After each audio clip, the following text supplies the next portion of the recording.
નમસ્કાર, આપ જોઈ રહ્યા છો ગુજરાતની number 1 news channel news 18 Gujarati. આપણું ગુજરાત સાથે હું છું સિદ્ધાર્થ ધોળકિયા. મહત્વના સમાચારથી શરૂઆત. સુરતમાં ટેક્સટાઇલ માર્કેટની આગ 48 કલાકે પણ બેકાબુ છે. 800 કપડાની દુકાનો બળીને ખાખ, વેપારીઓના સપના રોડાયા. સુરત ટેક્સટાઇલ માર્કેટની આગ 48 કલાકે પણ કાબૂમાં આવી નથી. સતત 3 દિવસથી શિવશક્તિ ટેક્સટાઇલ માર્કેટ ભડકે બળી રહ્યું છે, જેથી 4 માળની બિલ્ડિંગ આખી ભસ્મીભૂત થઈ ગઈ છે. 4 માળમાં આવેલી 1000થી વધુ દુકાનમાંથી અત્યાર સુધીમાં 800થી વધુ કપડાની દુકાન બળીને ખાખ થઈ ગઈ છે. અંદાજે કરોડો રૂપિયાનું નુકસાન થયું છે. વેપારીઓનો કરોડો રૂપિયાનો માલ આગમાં ખાખ થઈ જતા હવે કરોડપતિ વેપારીઓ રોડપતિ થઈ ગયા છે. કેમ કે સુરતના શિવશક્તિ ટેક્સટાઇલ માર્કેટમાં લાગેલી આગને કાબૂમાં કરવામાં તંત્ર નિષ્ફળ નીવડ્યું છે. કાપડ માર્કેટ 48 કલાકથી આગની ઝપેટમાં સળગી રહ્યું છે. આ આખી ઇમારત આગની જ્વાળાઓમાં ફેરવાઈ ગઈ છે. ફાયર બ્રિગેડની ટીમો પણ અંદર જઈ શકે તેમ નથી. હાલમાં ફાયરના જવાનો બહારથી પાણીનો મારો ચલાવી થાકી ગયા છે. લાખો લીટર પાણીનો છંટકાવ કરી દેવાયો છે. સુરતના આસપાસની ફાયરની ટીમની મદદ લેવાઈ છે. ખાનગી કંપનીના ફાયર ફાઇટરો પણ આગ કાબૂમાં લેવા જોડાયા છે. ફાયરના જવાનોએ આખી રાત પાણીનો મારો ચલાવ્યો, છતાં આગ કાબૂમાં આવી રહી નથી. આખી માર્કેટ આગમાં ભસ્મીભૂત થઈ જતા અંદાજે 500 કરોડ રૂપિયાનું નુકસાન થયું. સતત આગને કારણે બિલ્ડિંગની અંદરનું તાપમાન ખૂબ જ વધી ગયું છે. અંદર ઘણી બધી સામગ્રી છે, જેથી આગ ઓલાવવામાં મુશ્કેલી થઈ રહી છે. ધુમાડાના ગોટે ગોટાએ આખો રસ્તો વિસ્તારને બાનમાં લઈ લીધો છે. આગની જ્વાળાઓ સતત ભડકી રહી છે. સતત 40 લાખ લીટરથી વધુ પાણીનો મારો ચલાવાઈ રહ્યો છે. આગને કાબૂમાં લેવામાં હજી પણ સફળતા નથી મળી. જ્યાં આગ કાબૂમાં આવી છે ત્યાં હાલ કુલિંગની કામગીરી ચાલી રહી છે. ત્યારે હાલ તો 57 જેટલી માર્કેટ બંધ રાખવા ફોસ્ટા દ્વારા જાહેરાત કરવામાં આવી છે, જેથી ફાયરની કામગીરીને કોઈ વિક્ષેપ ન પડે તે માટે નિર્ણય લેવામાં આવ્યો છે. કલેક્ટર અને સુરત પોલીસ કમિશનર ઘટના સ્થળે દોડી આવ્યા છે. બીજી તરફ અનેક દુકાનો રાખ થઈ જતા વેપારીઓને ધોળા દિવસે તારા દેખાવા લાગ્યા છે. અહીંયા ફાટ રુદન કરી રહ્યા છે. દુકાનોમાં રહેલો લાખો રૂપિયાના કાપડ બળીને ખાખ થઈ જતા વેપારીઓ ધ્રુસકે ને ધ્રુસકે રડી રહ્યા છે. આવા એક નહીં પણ સેંકડો વેપારીઓની રોજીરોટી ખાખ થઈ ગઈ છે. વેપારીઓ કરોડપતિ હતા, પરંતુ હવે રોડપતિ થઈ ગયા છે. લગ્નની સિઝન હોવાથી મોટા પાયે દુકાનમાં સામાન તૈયાર કરેલો પડ્યો હતો, તે સંપૂર્ણ ખાખ થઈ જતા વેપારીઓના હૃદય દ્રાવક દ્રશ્યો જોવા મળી રહ્યા છે. વેપારીઓના આંખમાંથી આંસુ સરી પડ્યા છે. તો રાજ્ય ગૃહમંત્રી હર્ષ સંઘવીએ આગને લઈને ચિંતા વ્યક્ત કરી છે. મુખ્યમંત્રીએ પણ રિપોર્ટ માંગ્યા છે. વેપારીઓના સહયોગ માટે સરકાર દ્વારા કામગીરી કરવામાં આવી રહી છે. જેતપુરમાં સાડીનું કારખાનું સળગી ગયું. રાજકોટના જેતપુરમાં સાડીનું કારખાનું ભડકે બળ્યું. કારખાનામાં ભીષણ આગ લાગતા નાસભાગ મચી ગઈ. સાડીના યુનિટ અને મશીનમાં કોઈ કારણોસર આગ લાગી હતી, જેથી આખું કારખાનું આગની ઝપેટમાં આવી ગયું. આગ એટલી ભીષણ હતી કે દૂર દૂર સુધી ધુમાડાના ગોટે ગોટા દેખાયા. આગના કારણે આસપાસના કારખાનાવાળા ડરી ગયા, બહાર દોડી આવ્યા. સાડીનું કારખાનું હોવાથી આગ ઝડપથી પ્રસરી હતી. આગને કાબૂમાં કરવામાં 3 ફાયર ફાઇટરે પાણીનો મારો કર્યો, પણ ત્યાં સુધીમાં આગથી આખું કારખાનું બળીને રાખ થઈ ગયું. તો રો મટીરિયલ સહિતનો સામાન ખાખ થઈ ગયો. અંદાજે કરોડો રૂપિયાનું નુકસાન થયું હતું. આ તરફ સુરતમાં બસ સળગી તો કચ્છમાં ટ્રક ભડકે બળ્યો. સુરતમાં હવે બસમાં આગ લાગતા દોડધામ મચી ગઈ. શહેરના સારોલી નજીક નિયોલ ચેકોસ પાસે VRTS બસ આગનો ગોળો બની ગઈ હતી. અચાનક જ બસમાં આગ લાગતા મુસાફરો ડરી ગયા હતા. અફરાતફરીનો માહોલ સર્જાયો હતો. આગ લાગતા બસને BRTS સ્ટોપથી દૂર ઊભી રાખી ચાલક ઉતરી ગયો હતો. પહેલા પ્રાથમિક ફાયરના સાધનોથી આગ પર કાબુ મેળવવાનો પ્રયાસ કર્યો, પરંતુ આગની ગણતરીની મિનિટોમાં વિકરાળ સ્વરૂપ ધારણ કરી લેતા આખી બસ બળીને આગની ઝપેટમાં આવી ગઈ. ફાયર વિભાગને જાણ કરવામાં આવી. ફાયરની ટીમ પહોંચીને પાણીનો મારો ચલાવ્યો, પરંતુ બસમાં લોખંડ સિવાય કશું જ ન બચ્યું હતું. આ તરફ કચ્છમાં ધ બર્નિંગ ટ્રકના દ્રશ્યો પણ જોવા મળ્યા. કચ્છ ભચાઉ ઓવરબ્રિજ પાસે ડામર ભરેલો ટ્રક આગને હવાલે થઈ ગયો. ડામર ભરેલો ટ્રક જઈ રહ્યો હતો ત્યારે આગ લાગતા નાસભાગ મચી ગઈ. તુરંત ફાયર વિભાગને જાણ કરવામાં આવી હતી. ઘટના સ્થળે ભચાઉ ફાયરની ટીમ તાત્કાલિક પહોંચી હતી. પાણીનો મારો ચલાવ્યો હતો. ફાયર વિભાગની જહેમતથી સમય રહેતા આગ પર કાબુ મેળવ્યો. સુરતમાં બસ સળગી તો કચ્છમાં ટ્રક ભડકે બળ્યો.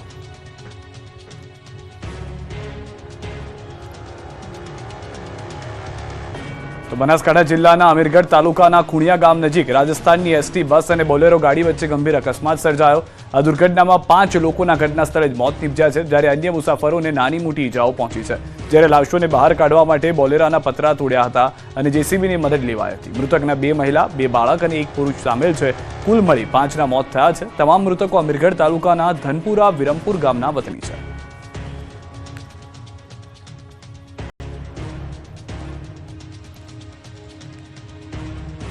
અમદાવાદમાં બંધ પડેલા ટ્રક પાછળ કાર ઘૂસી ગઈ. કારના કુરચા ઉડી ગયા. અમદાવાદના સોલા બ્રિજ પર કાર અને ટ્રક વચ્ચે ગમખ્વાર અકસ્માત થયો. ઝડપની મજા એક વૃદ્ધ માટે મોતની સજા બની ગઈ. જ્યારે 4 લોકોને ઈજા પહોંચી. જૂનાગઢમાં 5 લોકો કારમાં રાજસ્થાન તરફ જઈ રહ્યા હતા ત્યારે અમદાવાદ સોલા બ્રિજ પર પહોંચ્યા. અહીં બ્રિજ પર એક ટ્રક બંધ હાલતમાં પડ્યો, પરંતુ કાર પૂરપાટ આવી રહી હતી. કારના સવારને ટ્રક દેખાયો જ નહીં. ધડામ લઈને કાર બંધ ટ્રકની પાછળ ઘૂસી ગઈ. ધડાકાભેર કાર ટ્રકમાં ઘૂસી જતા કારના કુરચા બોલી ગયા. કારની એટલી ખતરનાક સ્પીડ હતી કે કારનું ઉપરની છત જ આખી ચિરાઈ ગઈ. અંદર બેઠેલામાંથી 61 વર્ષના શ્રી ચંદર નૂતનરામનું મોત થઈ ગયું, જ્યારે 4ની ઈજા પહોંચી. અકસ્માતના પગલે રોડ પર ટ્રાફિક જામ થયો. એસજી હાઈવેના એક ટ્રાફિક પોલીસે ટ્રક ચાલક ડ્રાઈવર સામે ગુનો નોંધી અને તપાસ શરૂ કરી છે. ટ્રક અને કારને પોલીસ સ્ટેશન ખાતે લઈ જવાયા. એસટી બસ નીચે રોડ નીચે ઉતરીને થાંભલામાં ભટકાણી, 7ને ઈજા પહોંચી. સુરેન્દ્રનગર મૂળી હાઈવે પર મુસાફરો ભરેલી એસટી બસ આ રીતે રોડની સાઈડમાં ઉતરી ગઈ. રોડ નીચે ઉતરીને સીધી જ વીજ પોલમાં અથડાઈ. અકસ્માતમાં 7 મુસાફરોને ઈજા પહોંચી. પાટણ દ્વારકા રૂટની બસ જ્યારે ત્રિમંદિર નજીક પહોંચી ત્યારે ડ્રાઈવરે સ્ટીયરિંગ પરનો કાબુ ગુમાવ્યો. કોઈ કંઈ સમજે પહેલા જ બસ સીધી જ ધડાકાભેર વીજ પોલ સાથે અથડાઈ. જોકે સદનસીબે કોઈ મોટી જાનહાની ન થતા મોટી દુર્ઘટના ટળી છે, પરંતુ ડ્રાઈવરે કયા કારણથી સ્ટીયરિંગ પરનો કાબુ ગુમાવ્યો એ મામલે તપાસ શરૂ કરાઈ છે. 7 લોકોની ક્ષમતાવાળા ઇકોમાં 25 લોકોએ કરી સવારી. ટ્રાફિકના નિયમોના ધજાગરા જુઓ. જોઈ લો આ દ્રશ્યો. આ લોકોને નથી જીવની ચિંતા, નથી પરિવારની પરવા, નથી મોતનો ડર. બસ મંજિલે પહોંચવાનું છે જુનૂન. એટલે માંડ 7-8 લોકો બેસવાની ક્ષમતા ધરાવતી ઇકો કારમાં 25 લોકોએ સવારી કરી, એ પણ મસ્તીથી. તમે આ કારમાં મુસાફરો કેટલા સવારી કરી રહ્યા છે તે ગણતા થાકી જશો, પણ મુસાફરોની સંખ્યા ઓછી નહીં થાય. ઇકો કારની અંદર તો ખચોખચ 10 થી 15 લોકો ભરીને બેઠા છે. અંદર તો હલવાની શું, શ્વાસ લેવાની પણ જગ્યા નથી. તો કારનો પાછળનો દરવાજો ખોલીને 5 લોકો લટકી રહ્યા છે, તો દરવાજાની બંને બાજુ 3 લોકો લટકીને સવારી કરી રહ્યા છે. આ લોકોએ કારને તો જાણે ટ્રેન બનાવી દીધી હોય તેમ કારની છત પર 3 લોકો સામાન સાથે સવાર છે. ટ્રાફિક નિયમના ધજાગરા ઉડાડતા આ દ્રશ્યો છે જોટાણા આંદુદરા રોડ પરના. ઇકો કારના ચાલકે લોકોના જીવ જોખમમાં નાખ્યા, ત્યારે આવા કાર ચાલકો સામે કાર્યવાહીની માંગ ઉઠી છે. સુરત નેશનલ હાઈવે પર એક ડમ્પર બેકાબુ બની ગયું હતું. સુરતના નેશનલ હાઈવે 48 પર પીપોદરા પાસે ડમ્પર ચાલકે કાબુ ગુમાવ્યો.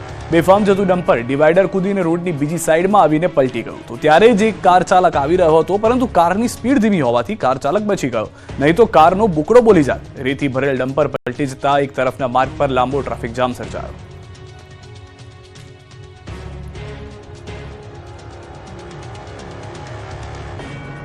દ્વારકામાં આંખલાના કારણે આતંકવાદી હુમલા જેવી અફરાતફરી. કાર પાછળ સંતાઈ ગયા માજી. આવડી ઉંમરે પણ માજીએ દોટ મૂકવી પડી, કારણ કે ગામની શેરીમાં રખડતા આંખલા આતંક મચાવી રહ્યા છે. જાણે શેરીમાં આતંકવાદીઓ ઘૂસી આવ્યા હોય અને તેનાથી બચવાના પ્રયાસ કરતા હોય એમ લોકો કારની પાછળ સંતાઈ ગયા છે. દ્વારકાના ખંભાળિયામાં ફરી આંખલાનો આતંક જોવા મળ્યો. શહેરના ટાઉન હોલ નજીક ફરી આંખલા વચ્ચે જંગના મંડાણ થયા, જેના કારણે રાહદારીઓમાં નાસભાગ મચી ગઈ. જીવ બચાવવા માટે આ માજીએ તો મુઠ્ઠીઓ વાળી, જ્યારે બીજા એક બહેન કારની પાછળ સંતાયેલા છે. વારંવાર આંખલા યુદ્ધની ઘટનાઓ સામે આવ્યા છતાં તંત્ર ઘોર નિંદ્રામાં છે. આંખલાઓના કારણે શહેરમાં અકસ્માતો થઈ રહ્યા છે, જેથી આંખલાઓથી મુક્તિ મળે તેવી સ્થાનિકો માંગ કરી રહ્યા છે. રાજકોટમાં જાહેરમાં ઉડી લાકડીઓ. વૃદ્ધો યુવાનો લાકડી લઈને જાહેરમાં બાખડ્યા. રાજકોટમાં 2 જૂથ વચ્ચે મારામારીથી લાકડીઓ અને ઠીકાપાટુથી એકબીજાને માર મારવામાં આવ્યો. શહેરના ગંજીવાડા વિસ્તારમાં છૂટા હાથે થયેલી મારામારીનો વિડીયો સોશિયલ મીડિયા પર વાયરલ થયો, જેમાં કેટલાક યુવાનો, મહિલાઓ અને વૃદ્ધો એકબીજા પર હુમલો કરતા જોવા મળી રહ્યા છે. ખેંચાખેંચી થતા કેટલીક મહિલાઓ નીચે પણ પટકાઈ. કેટલાક લોકોના હાથમાં લાકડાના ધોકા પણ જોવા મળી રહ્યા છે. થોડા દિવસે જાહેરમાં શા માટે મારામારી થઈ એ જાણવા મળ્યું નથી, પરંતુ વાયરલ વિડીયોના આધારે પોલીસે તપાસ શરૂ કરી છે. ગીર સોમનાથમાં દાદાનું બુલડોઝર ફરી વળ્યું છે. ગીર સોમનાથમાં ફરી એકવાર દાદાના બુલડોઝરનો સપાટો જોવા મળ્યો. ગીર સોમનાથમાં 4000 ચોરસ મીટર જમીન ખુલ્લી કરવા માટે તંત્ર દ્વારા કાર્યવાહી હાથ ધરવામાં આવી. સરકારી સર્વે નંબર 831માં ડિમોલિશનની કામગીરી હાથ ધરાતા અંદાજે 22 વીઘા સરકારી જમીન ખુલ્લી થશે. ચુસ્ત પોલીસ બંદોબસ્ત સાથે તંત્રની ડિમોલિશનની કાર્યવાહી. સોમનાથ રેલવે સ્ટેશન નજીકના દબાણો દૂર કરવા 7 જેસીબી અને 15 ટ્રેક્ટર સાથે મામલતદારની ટીમ દ્વારા કાર્યવાહી. રેલવે સ્ટેશન નજીક તંત્ર દ્વારા ડિમોલિશન કાર્યવાહી શરૂ કરાતા સ્થાનિકો એકઠા થઈ વિરોધ કરવા લાગ્યા, પરંતુ હાજર પોલીસે વિરોધ કરનાર સ્થાનિકોને વિખેરી કાઢ્યા. સોમનાથ રેલવે સ્ટેશન નજીક મોટા પ્રમાણમાં ગેરકાયદે દબાણો કરી સરકારી જમીન પચાવી પાડવામાં આવી હતી. મહત્વનું છે કે સર્વે બાદ સામે આવ્યું હતું કે અંદાજે 22 વીઘા જેટલી સરકારી જમીનમાં ગેરકાયદે બાંધકામ કરવામાં આવ્યું છે. આ તરફ રાજકોટમાં ટાબરિયાઓની ટોળકીએ સાયકલ પર સ્ટન્ટ કર્યા. ઉગીને ઉભા થયેલા ટાબરિયાઓએ રાજકોટની બજારને બાનમાં લીધી. હજુ તો મૂછો પણ ફૂટી નથી એવા બાળકોએ રીલ્સના ચક્કરમાં જીવને જોખમમાં નાખ્યો. રાજકોટના રોડ પર બાઇક નહીં પરંતુ સાયકલ પર એવા જોખમી સ્ટન્ટ કર્યા કે જોનારાની આંખો ચાર થઈ ગઈ, દંગ રહી ગયા. કેમ કે નાબાલિકોએ સૂતા સૂતા સાયકલ ચલાવી. જાણે કોઈ ધૂમ ફિલ્મનું શૂટિંગ ચાલતું હોય તે રીતે બાળકોએ સાયકલ પર અવનવા સ્ટન્ટ કર્યા. મોતના કૂવાની માફક રોડ પર સાયકલ પર માસૂમો રોડ પર ધૂમ સ્ટાઇલમાં સાયકલ ચલાવી રહ્યા છે, જેથી રોડ પર દહેશત ફેલાઈ હતી. કિશોર યુવાનોની ટોળકી સાયકલ રેસિંગ કરતી પણ નજરે પડી. બિલીમોરામાં ગળા પર 2 છરી મૂકી મંગળસૂત્ર ઝૂંટવ્યું, મહિલા હિપતાઈ ગઈ. 2 લૂંટારૂ આવીને ઘરમાં ઘૂસ્યા અને આ મહિલાના ગળા પર છરી રાખી દીધી. બાદમાં મંગળસૂત્ર લૂંટી લીધું. ધોળા દિવસે બનેલી આ ઘટનાનું વર્ણન કરતા હજુ પણ મહિલા ધ્રુજી રહ્યા છે અને સતત રડી રહ્યા છે. નજરે મોત જોઈ ગયેલા આ મહિલા ખૂબ જ હિપતાઈ ગયા છે. સતત એ ઘટનાના જ વિચારો તેમને આવી રહ્યા છે. ઘટના નવસારીના બિલીમોરાની છે, જ્યાં સહયોગ સોસાયટીમાં 2 લૂંટારૂ ઘરમાં ઘૂસ્યા અને લૂંટ ચલાવી. બાદમાં બૂમાબૂમ થતા બંને લૂંટારૂ ભાગી ગયા. દિવસના સમયે બનેલી લૂંટની આ ઘટનાથી સમગ્ર વિસ્તારમાં ચકચાર મચી ગઈ છે. પોલીસ સ્ટેશનથી 500 મીટરના અંતરે જ આ બનાવ બન્યો છે. એક ઘરમાં 2 લૂંટારૂઓ ઘૂસીને મહિલાના ગળાના ભાગે હથિયાર મૂકી સોનાના દાગીના સહિતની લૂંટ ચલાવી હતી. ધોળા દિવસે લૂંટની ઘટના બનતા સમગ્ર પંથકમાં ચકચાર મચી ગઈ છે. સમગ્ર ઘટનાને લઈને આ વિસ્તારમાં સતત 30 વર્ષથી અપક્ષ નગરસેવક એવા મલંગ કોલિયા અને પોલીસની કામગીરી સામે સવાલ ઉઠાવ્યા છે અને શહેરને ચોરોના આતંકથી ભયમુક્ત બનાવવા માટે પોલીસને અપીલ કરી છે. જૂનાગઢમાં નરાધમે ભવનાથના મેળામાં કલંક લગાવ્યો. ભવનાથના મેળામાં એક વિદેશી મહિલાની છેડતી થયાના દાવા સાથે વિડીયો વાયરલ થયો છે. વિડીયોમાં છેડતી કરનાર શખ્સને વિદેશી મહિલાએ મેથી પાક પણ ચખાડ્યો. મહિલાએ યુવકને મુક્કા મારતા તે ત્યાંથી ભાગતો જોવા મળી રહ્યો છે. દાવો કરાઈ રહ્યો છે કે જ્યારે સાધુઓની રવેડી નીકળી ત્યારે હવસખોર શખ્સે વિદેશી મહિલાની છેડતી કરી અને આથી ગુસ્સે થઈને વિદેશી મહિલાએ પ્રતિકાર કરતા મુક્કા માર્યા. આ પ્રકારના દાવા સાથે વિડીયો વાયરલ થયો છે. ભવનાથના પવિત્ર મેળામાં આવા નરાધમના કારણે કલંકરૂપ ઘટના બનતા સાધુ સંતો અને સનાતની જનતામાં પણ રોષ ભભૂકી ઉઠ્યો છે. વિડીયોની સત્યતાને લઈને પણ તપાસની માંગ ઉઠી છે. ભત્રીજીના કહેવાથી ભગવાનની ચોરી, શિવલિંગ ચોરીને 500 કિલોમીટર દૂર પહોંચાડ્યું. દ્વારકાના હર્ષદના દરિયાકાંઠે સ્થાનિક ભીડભંજન મહાદેવ મંદિરમાંથી શિવલિંગની ચોરી કરનાર પકડાઈ ગયા છે. પૂછપરછમાં આરોપીઓએ મોટો ખુલાસો કર્યો. આરોપીઓએ મહાશિવરાત્રીના આગલા દિવસે મંદિરમાંથી શિવલિંગ ચોરીને 500 કિલોમીટરથી વધુ દૂર સાબરકાંઠાના હિંમતનગરમાં આવેલા પોતાના ગામમાં પહોંચાડ્યું અને ઘરે જ શિવલિંગ સ્થાપિત કરી દીધું. આરોપીઓએ ખુલાસો કર્યો છે કે ભત્રીજીને સપનું આવ્યું હતું. બાદમાં તેણે કહ્યું કે દ્વારકા જિલ્લાના હરસિદ્ધિ મંદિર પાસે દરિયા કિનારે આવેલ ભીડભંજન મહાદેવ મંદિરનું શિવલિંગ ઘરમાં સ્થાપશો તો ખૂબ જ પ્રગતિ અને લાભ થશે. ભત્રીજીની વાત માનીને શ્રદ્ધાના નામે પરિવારજનો ચોર બની ગયા. શિવલિંગની ચોરી કરી આરોપી મહેન્દ્રકુમાર ઉર્ફે રમેશ, વનરાજ, મનોજ, જગત તથા અન્ય 3 મહિલાઓએ કાવતરું ઘડ્યું. 2 વાહનોમાં હર્ષદ આવ્યા. રાતવાસો કરીને રેકી કરી અને ભીડભંજન મહાદેવ મંદિરમાંથી શિવલિંગની ચોરીને અંજામ આપ્યો. મહાશિવરાત્રીના આગલા દિવસે જ મહાદેવના મંદિરમાંથી શિવલિંગની ચોરી થતા હાહાકાર મચી ગયો. શિવલિંગ દરિયામાં ફેંકી દીધું હોવાની આશંકાના પગલે સ્કુબા ડાઇવરની મદદથી દરિયામાં પણ શોધખોળ કરાઈ હતી, પરંતુ ત્યાં જ પોલીસને ચોક્કસ જાણકારી મળી અને શિવલિંગની ચોરીનો ભેદ ઉકેલાયો. ધૂળ ખાતી સાયકલોનો મુદ્દો ગૃહમાં ઉઠ્યો. 5 વર્ષમાં 7,93,022 દીકરીઓને સાયકલ આપવામાં આવી. ગાંધીનગરમાં વિધાનસભા બજેટ સત્ર ચાલી રહ્યું છે. સત્રના 5મા દિવસે વિધાનસભા ગૃહમાં ધૂળ ખાતી સાયકલોનો મુદ્દો ઉઠ્યો હતો. કોંગ્રેસના ધારાસભ્ય ઇમરાન ખેડાવાલાએ આ અંગે સવાલ કર્યો હતો, તો વિપક્ષના ધારાસભ્ય શૈલેષ પરમારે સાયકલના રંગ અંગે ટકોર કરી હતી. સાયકલના કેસરી રંગ અંગે ગૃહમાં હળવી ટકોર કરી હતી. બંનેના જવાબ ગૃહ રાજ્યમંત્રી હર્ષ સંઘવીએ આપ્યો હતો. હર્ષ સંઘવીએ જાણકારી આપતા કહ્યું કે 1999માં ભાજપ સરકારે સરસ્વતી સાધના યોજનાની શરૂઆત કરી. 5 વર્ષમાં સરસ્વતી સાધના યોજના અંતર્ગત 7,93,022 દીકરીઓને સાયકલ આપવામાં આવી છે. માત્ર 276 સાયકલ આપવાની બાકી છે. તેની ડિલિવરી આવતા દિવસોમાં થશે. 4,444 રૂપિયામાં એક સાયકલ ખરીદી છે. કાર્ડ ન લાગે એટલે રંગ કરીને સાયકલ આપવામાં આવે છે. હારીજ કોંગ્રેસમાં ભંગાણ, કોંગ્રેસના 4 સભ્યોએ કર્યા કેસરિયા. નગરપાલિકાની ચૂંટણી પૂર્ણ થયા બાદ પણ કોંગ્રેસને ઝટકા પર ઝટકા લાગી રહ્યા છે. ત્યારે પાટણમાં પહેલા ભાજપે ચૂંટણીમાં કોંગ્રેસનો ગઢ જીત્યા બાદ હવે તેના કાર્યકરોના દિલ પણ જીતી લીધા છે. હારીજ કોંગ્રેસમાં મોટું ભંગાણ થયું છે. હારીજ કોંગ્રેસના 4 સભ્યોએ કોંગ્રેસનો હાથ છોડીને ભાજપનો કેસરિયો ધારણ કર્યો છે. કોંગ્રેસના મેન્ડેટ પરથી જીત્યા બાદ પાટણ ભાજપ કાર્યાલય ખાતે કેસરિયા કર્યા છે. જયંતિ કવાડિયા, પ્રશાંત કોરાટ અને ભાજપ જિલ્લા પ્રમુખના હસ્તે ભાજપનો ખેસ પહેરી વિધિવત રીતે કોંગ્રેસનો હાથ છોડી ભાજપમાં જોડાયા. વોર્ડ નંબર 6ના મહેતા કિંજલબેન, બિપિન કુમાર અને ઠાકોર વસંતીબેન તો વોર્ડ નંબર 1ના રાવલ દીપિકાબેને કોંગ્રેસનો સાથ છોડ્યો. હારીજ પાલિકા 24 બેઠકમાં 14 બેઠકો સાથે ભાજપ બહુમતી પર હતું. હવે વધીને 18 બેઠકો ભાજપની થઈ તો કોંગ્રેસ પાસે માત્ર 6 બેઠક જ રહી. છોટાઉદેપુર નગરપાલિકામાં ભાજપ મજબૂત થયું. વોર્ડ નંબર 1ના સભ્યોના કેસરિયા. છોટાઉદેપુર નગરપાલિકામાં બોર્ડની રચના પૂર્વે ભાજપનું બળ વધ્યું છે. નગરના વોર્ડ નંબર 1ના 2 સભ્યો ભાજપમાં જોડાયા. વોર્ડ નંબર 1ના મહિલા સભ્ય નજમાબેન મલા અને શૈલેષ રાઠવા ભાજપમાં જોડાયા. જિલ્લા પ્રમુખ ઉપેન્દ્ર રાઠવાના હસ્તે જિલ્લા ભાજપ કાર્યાલય ખાતે ખેસ પહેરાવવામાં આવ્યો. નગરપાલિકામાં ભાજપનું સંખ્યાબળ વધીને હવે 10 થયું. નગરપાલિકામાં ભાજપનું બોર્ડ બનશે તેવું જિલ્લા પ્રમુખનો દાવો કરવામાં છે. નજમાબેન સાથે તેમના પતિ ફૈઝલ મલા પણ ભાજપમાં જોડાયા, જેઓ છોટાઉદેપુરમાં કોંગ્રેસ શહેર પ્રમુખ રહી ચૂક્યા છે. જોકે નગરપાલિકાની ચૂંટણીમાં એમના પત્ની અપક્ષ તરીકે ચૂંટાયા હતા. જૂનાગઢ જિલ્લામાં ભાજપ દ્વારા સેન્સ પ્રક્રિયા હાથ ધરાઈ. ભવ્ય વિજય બાદ તમામ જગ્યાઓ પર ભાજપ દ્વારા હોદ્દેદારો માટે સેન્સ પ્રક્રિયા હાથ ધરવામાં આવી છે.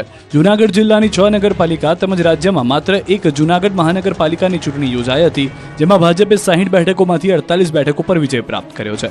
ત્યારે હવે મેયર સહિતના હોદ્દાઓ માટે ભાજપના નિરીક્ષકો જૂનાગઢ આવી પહોંચ્યા અને ભાજપ કાર્યાલય ખાતે ચૂંટાયેલ સભ્યોની સેન્સ પ્રક્રિયા હાથ ધરવામાં આવી. નગર સેવકોની સેન્સ બાદ નિરીક્ષકોએ જૂનાગઢ મહાનગરના હોદ્દેદારો તેમજ સંગઠન સાથે પણ ચર્ચા કરી અને જેમાં mayor, deputy mayor, standing chairman, દંડક તેમજ પક્ષના નેતાના નામોની યાદી પ્રદેશમાં મોકલવામાં આવશે. ત્યારબાદ આવતા દિવસોમાં પ્રદેશ કક્ષાથી મેન્ડેટ આવશે અને હોદ્દેદારોના નામોની ઘોષણા કરવામાં આવશે.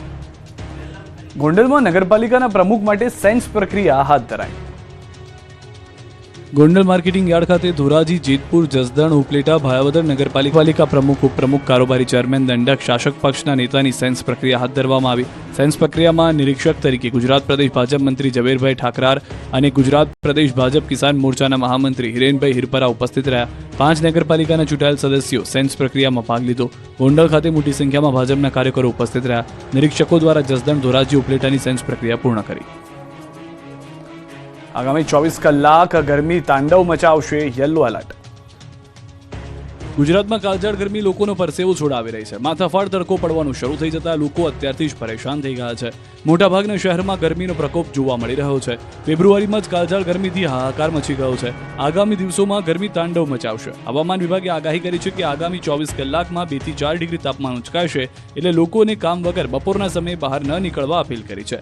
24 કલાક ગરમીનું યલો એલર્ટ આપ્યું છે.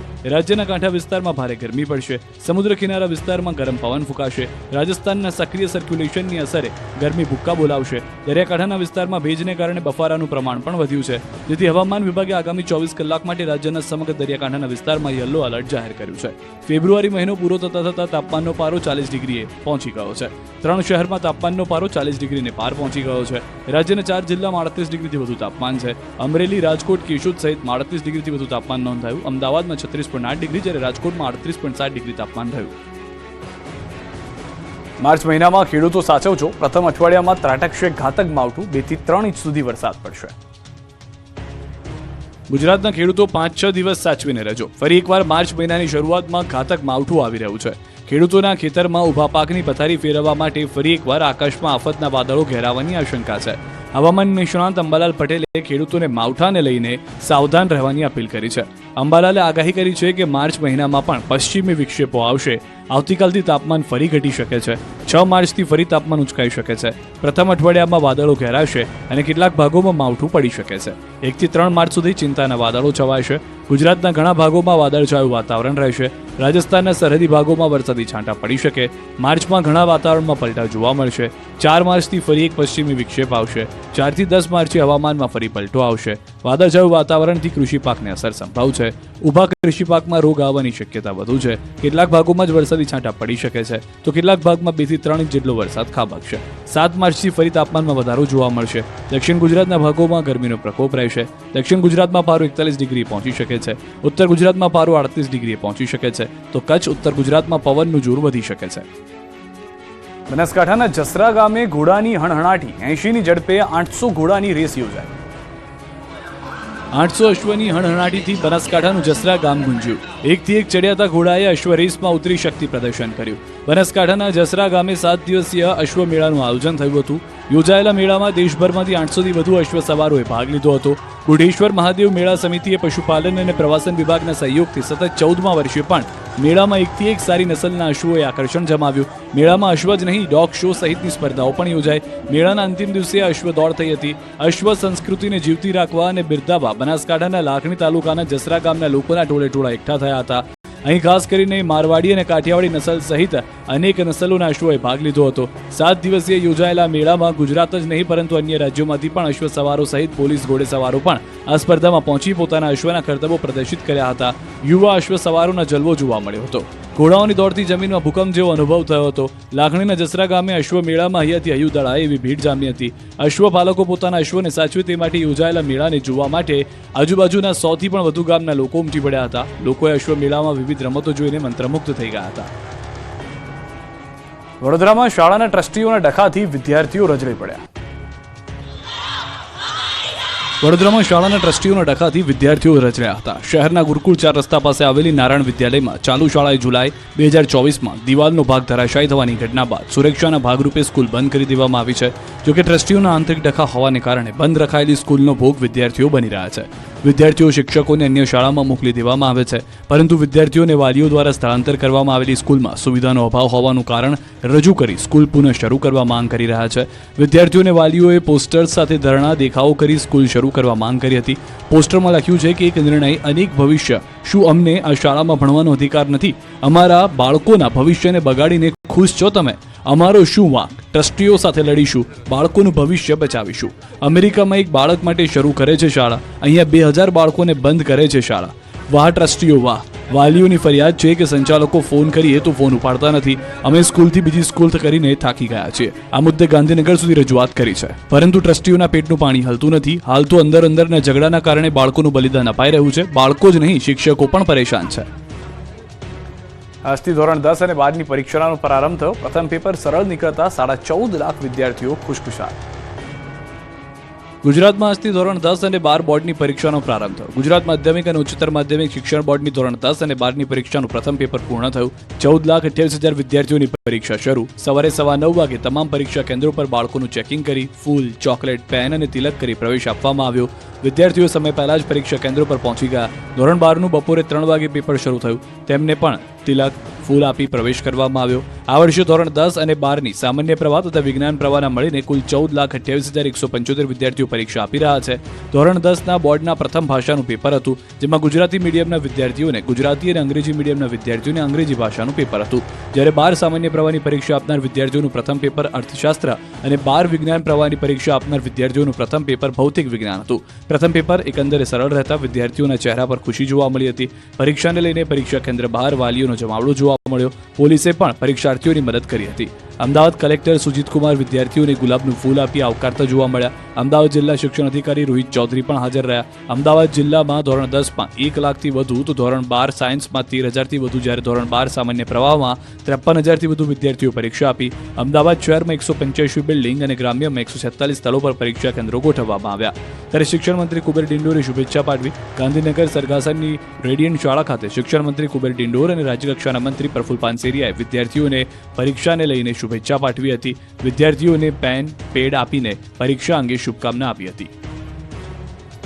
ગુજરાતમાં આવતા સત્રથી પાઠ્યપુસ્તક બદલાઈ જશે. આગામી શૈક્ષણિક સત્રથી કેટલાક વર્ગના પાઠ્યપુસ્તક બદલવાનો નિર્ણય લેવાયો છે. ગુજરાત રાજ્ય શાળા પાઠ્યપુસ્તક મંડળે આ નિર્ણય કર્યો છે, જેમાં ધોરણ 1, ધોરણ 6, 7 અને 8 તથા ધોરણ 12ના કેટલાક પાઠ્યપુસ્તક બદલવાનો નિર્ણય કરાયો છે. ધોરણ 1નું ગુજરાતી પાઠ્યપુસ્તક બદલાશે, તો ધોરણ 6માં અંગ્રેજીનું પુસ્તક બદલવાનો નિર્ણય કરાયો છે. ધોરણ 7ના સંસ્કૃત માધ્યમમાં ગણિત, વિજ્ઞાન, સામાજિક વિજ્ઞાન, સર્વાંગી શિક્ષણ, સંસ્કૃત તથા મરાઠી વિષયના પાઠ્યપુસ્તક બદલાશે, જ્યારે ધોરણ 8માં ગુજરાતી, ગણિત અને વિજ્ઞાનના પાઠ્યપુસ્તક બદલાશે. ઉપરાંત ધોરણ 12માં અર્થશાસ્ત્રના પુસ્તકમાં નવા પ્રકરણ ઉમેરાશે. અંબાજી મંદિર ચાંદીના દાનથી ચમક્યું. 7 કિલો ચાંદીનું કર્યું દાન. અંબાજીમાં મંદિરમાં ફરી એકવાર ભક્તે દાનનો વરસાદ કર્યો છે. અંબાજી મંદિર ટ્રસ્ટને 9 લાખની કિંમતની ચાંદીનું દાન મળ્યું. મૂળ અમદાવાદના અને હાલ અમેરિકામાં રહેતા માનસી શર્મા અને અમદાવાદના દિનેશ ભટ્ટ નામના શ્રદ્ધાળુએ માતાજીને થાળ અર્પણ કર્યો. માતાજીને રાજભોગ જમાડવા માટે 7 કિલો ચાંદીનો થાળ અને 5 મંગળ દીવાની ચાંદીની આરતી ભેટ કરી, જેની કિંમત અંદાજે 9 લાખ રૂપિયા આંકવામાં આવી રહી છે. મંદિર તરફથી અધિક કલેક્ટર કૌશિક મોદી અને ટેમ્પલ ઇન્સ્પેક્ટર પ્રવીણ ગોસ્વામીએ ભેટ સ્વીકારી. અંબાજી મંદિરમાં અગાઉ 2003માં ચાંદીનો થાળ ભેટમાં મળ્યો હતો. હવે 22 વર્ષ બાદ નવા થાળની ભેટ ધરાવવામાં આવી છે. એનઆરઆઈ શ્રદ્ધાળુ 16 વર્ષ બાદ સૌપ્રથમ વખત ભારત આવતા સૌ પહેલા અંબાજી પહોંચ્યા. માતાજીને ચાંદીનો થાળ અને આરતી આપવાનું સપનું પૂરું કર્યું. અંબાજી મંદિર ટ્રસ્ટને અગાઉ 2003માં ચાંદીનો થાળ ભેટમાં મળ્યો હતો. હવે માતાજીને 22 વર્ષ જૂના થાળના બદલે નવા ચાંદીના થાળમાં રાજભોગ ધરાશે. રાજકોટ સીસીટીવી કાંડ મુદ્દે પાયલ હોસ્પિટલે કર્યો ખુલાસો. રાજકોટની પાયલ હોસ્પિટલમાંથી મહિલાઓના ગુપ્ત વિડીયો વાયરલ થતા સમગ્ર દેશમાં ખળભળાટ મચી ગયો. સીસીટીવી હેક કરનારાઓ પોલીસને હાથ લાગ્યા ગયા છે. ત્યારે રાજકોટની પાયલ હોસ્પિટલ લેબર રૂમમાં સીસીટીવી કેમ નાખ્યા હતા તેને લઈને ખુલાસો કર્યો છે. પાયલ હોસ્પિટલે આ અંગે આરોગ્ય વિભાગને લેખિતમાં જવાબ આપ્યો છે કે લેબર રૂમમાં કિંમતી સામાન હોવાથી સીસીટીવી લગાવ્યા છે. સ્ટાફ દર્દીઓ સિવાય કોઈને પ્રવેશ હોતો નથી. હવે સૌથી મોટો સવાલ તો એ ઉઠી રહ્યો છે કે સ્ત્રીઓને ઇન્જેક્શન આપવા સહિતના રૂમમાં કયા પ્રકારનો કિંમતી સામાન રાખવામાં આવ્યો હતો. તો શું સેફટીના નામે પાયલ મેટર્નિટી હોસ્પિટલ દ્વારા પોતાનો બચાવ કરવામાં આવી રહ્યો છે? સુરતના વધુ એક ખંડણીખોરને પોલીસે શીખવ્યો પાઠ. મિર્ઝાપુર વેબ સિરીઝ જોઈ મુન્નાભાઈ બનવાના અભરખા યુવકને ભારે પડ્યા. સુરત પોલીસે આવા જ એક આરોપીને દબોચીને કાયદાનું ભાન કરાવ્યું. આરોપી તરીકે ઓળખ આપને ખંડણી માંગનાર સમીર પઠાણ નામના આરોપીની પોલીસે ધરપકડ કરી છે. સૂર્યા મરાઠી હત્યાનો આરોપી છું એમ કહીને બિલ્ડર પાસે રૂપિયા 2 લાખ ખંડણી માંગી હતી. આ કેસમાં ઉધના પોલીસે આરોપીને ઘટના સ્થળે લઈ જઈ રિકન્સ્ટ્રક્શન કર્યું હતું.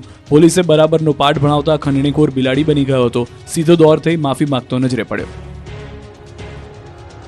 શિવરાત્રીનો મેળો એસટી વિભાગને ફળ્યો. 5 દિવસમાં થઈ 1.5 કરોડની આવક. એસટી વિભાગને આ વખતે શિવરાત્રીનો મેળો ફળી ગયો છે. મોટી સંખ્યામાં ભક્તો આવતા એસટી વિભાગની તિજોરી છલકાઈ છે. જૂનાગઢમાં 22 થી 27 તારીખ સુધી મહાશિવરાત્રી મેળાનું આયોજન કરવામાં આવ્યું. મેળામાં એક્સ્ટ્રા બસોનું સંચાલન કરાયું. એસટી વિભાગ દ્વારા વધારાની 300 મોટી બસ અને 70 મિની બસ મૂકવામાં આવી હતી. બસ ટ્રીપમાં 2 લાખ કરતાં વધુ મુસાફરોએ લાભ લીધો. આ વર્ષે એસટી વિભાગને અંદાજિત 1 કરોડ 42 લાખની આવક થઈ અને ગત વર્ષે 1 કરોડ 50 લાખની આવક થઈ હતી. જામનગર જિલ્લામાં કાળા તલની ખેતીના શ્રી ગણેશ. જામનગર પંથકમાં કાળા તલની ખેતીના શ્રી ગણેશ ખેડૂતોએ કર્યા છે. સમય પહેલા જ ઉનાળાની આખરી ગરમીની શરૂઆત થઈ ગઈ છે. ત્યારે જામનગરના જોડિયા પંથકના ખેડૂતોએ ઉનાળુ તલની વાવણી પણ શરૂ કરી દીધી છે. ચોમાસામાં આનો પાક લઈ શકાય છે તે માટે આગોતરું વાવેતર શરૂ કર્યું છે. ટ્રેક્ટર દ્વારા જમીન ખેડીને કાળા તલનું વાવેતર શરૂ કરવામાં આવ્યું છે. લીંબુડા ગામના ખેડૂત અર્જણભાઈ નાગપરાએ પોતાની 10 વીઘા જમીનમાં મજૂરો મારફતે ટ્રેક્ટર લઈને કાળા તલનું વાવેતર શરૂ કરી દીધું છે. ખેડૂતોને આશા છે કે આ વખતે તલનું ઉત્પાદન સારું રહેશે. રાષ્ટ્રપતિ દ્રૌપદી મુર્મુએ સ્ટેચ્યુ ઓફ યુનિટીની લીધી મુલાકાત. રાષ્ટ્રપતિ દ્રૌપદી મુર્મુએ નર્મદા જિલ્લાના એકતાનગર ખાતે વિશ્વની સૌથી ઊંચી પ્રતિમા સ્ટેચ્યુ ઓફ યુનિટીની મુલાકાત લીધી. જ્યાં તેમણે સરદાર પટેલની પ્રતિમાને ભાવાંજલિ અર્પી હતી. તેમની સાથે રાજ્યપાલ આચાર્ય દેવવ્રત પણ ઉપસ્થિત રહ્યા. સાથે જ આદિવાસી લોકો દ્વારા પરંપરાગત આદિવાસી નૃત્ય દ્વારા રાષ્ટ્રપતિનું સ્વાગત કરવામાં આવ્યું. રાષ્ટ્રપતિએ સ્ટેચ્યુ ઓફ યુનિટીની વ્યુઇંગ ગેલેરી પણ નિહાળી હતી, જે સરદાર સાહેબના હૃદય સ્થાનેથી સરદાર સરોવર, નર્મદા ડેમ અને વિધ્યાંચલ સાતપુડા ગિરિમાળાનું પ્રાકૃતિક સૌંદર્ય નિહાળ્યું હતું. રાષ્ટ્રપતિ દ્રૌપદી મુર્મુ રાષ્ટ્રપતિએ ડેમના નિર્માણની સંઘર્ષભરી ગાથા અને ટેકનિકલ વિગતો મેળવી. બાદમાં જંગલ સફારી પાર્કના વિવિધ પ્રજાતિના પ્રાણી પક્ષીઓ નિહાળ્યા. રાષ્ટ્રપતિ દ્રૌપદી મુર્મુએ વાગડિયા ગામ સ્થિત એકતા કૌશલ્ય વર્ધન કેન્દ્રની મુલાકાત લઈ તાલીમાર્થીઓને પ્રોત્સાહિત કર્યા. મહત્વનું છે કે રાષ્ટ્રપતિ દ્રૌપદી મુર્મુ મહાશિવરાત્રીના દિવસે નર્મદાના મહેમાન બન્યા હતા, જ્યાં રાત્રિ રોકાણ બાદ બીજા દિવસે તેમણે સ્ટેચ્યુ ઓફ યુનિટીની મુલાકાત લીધી હતી. ચોગ્ગા છગ્ગા લગાવવા વડોદરા પહોંચી ગયા છે સચિન તેંડુલકર. માસ્ટર બ્લાસ્ટર અને ભારત રત્ન સચિન તેંડુલકર હાલ ગુજરાતના મહેમાન બન્યા છે. વડોદરામાં ઇન્ટરનેશનલ માસ્ટર લીગની મેચ માટે Sachin India masters cricket team સાથે વડોદરા આવી પહોંચ્યા. સચિન અને ભારતીય ક્રિકેટ ટીમના પૂર્વ ખેલાડીઓની એક ઝલક જોવા માટે ચાહકો પણ ઉમટી પડ્યા. તમામ ખેલાડીઓનું એરપોર્ટ પર ભવ્ય સ્વાગત કરવામાં આવ્યું. સચિન સાથે સેલ્ફી લેવા માટે ચાહકોએ પડાપડી કરી. હાલ ઇન્ટરનેશનલ માસ્ટર્સ લીગ ચાલી રહી છે, જેમાં ભારત સહિતના દેશના પૂર્વ ક્રિકેટર્સની ટીમો એકબીજાને હંફાવી રહી છે. વડોદરાના કોટંબીમાં આ લીગની 6 મેચ રમાશે, જેમાંથી પહેલી મેચ શુક્રવારે ઓસ્ટ્રેલિયા અને શ્રીલંકા વચ્ચે રમાશે. ઉપરાંત ભારત અને દક્ષિણ આફ્રિકાની ટીમો પહેલી માર્ચે ટકરાશે, જેના માટે સચિન તેંડુલકર સહિતના ભારતીય પૂર્વ ક્રિકેટરનું વડોદરામાં આગમન થયું. 51 વર્ષીય સચિન વડોદરાની પીચ પર જોરદાર બેટિંગ કરશે એવી ચાહકોને આશા છે. ગીર સોમનાથ સૂત્રાપાડાના ગુંદાળા ગામના યુટ્યુબર પર હુમલાનો મામલો. યુટ્યુબરનું અપહરણ કરી ઢોરમાર મારવામાં આવ્યો હતો. યુટ્યુબર દિનેશ સોલંકી ઉર્ફે રોયલ રાજાનું અપહરણ કરી માર માર્યો હતો.